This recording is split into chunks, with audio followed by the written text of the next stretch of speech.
that relationships are an outgrowth from our mirror reflections. They really are. Because I said before, relationships are just a result of what we project into it. Life is just one big projection. And so whatever is not disrupted that's been recorded from our projections in life, it's in constant play. It's in constant replay. It's on autoplay. And so some of us don't recognize the autoplay in life that we're in or the autoplay that's operating inside of us.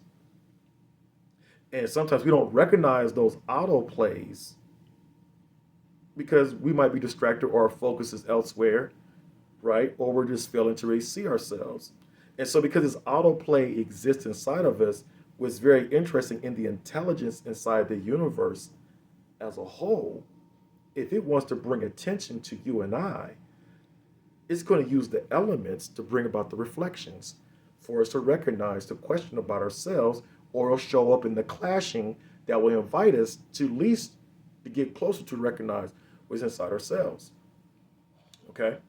And I want to, and what's interesting is when you look at the elements of the universe, they can serve as mirrors, or domains to look at to force and invite certain questions to reflect upon.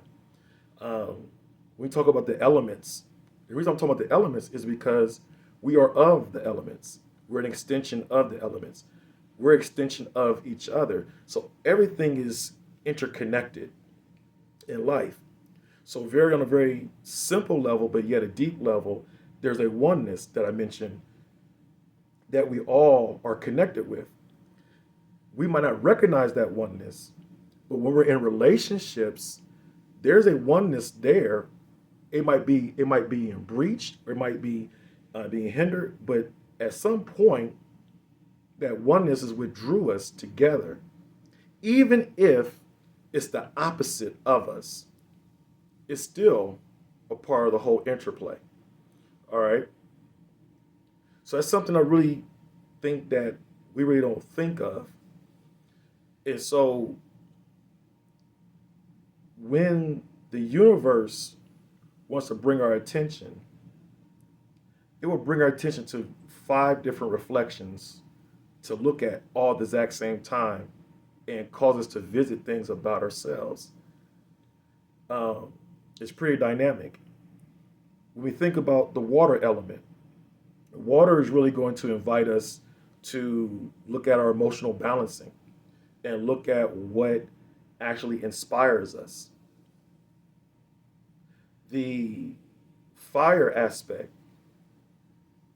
is going to cause us to look at what we energize in a relationship and what we are able to transmute or fail to transmute. When we look at the earth element, we look at the foundation.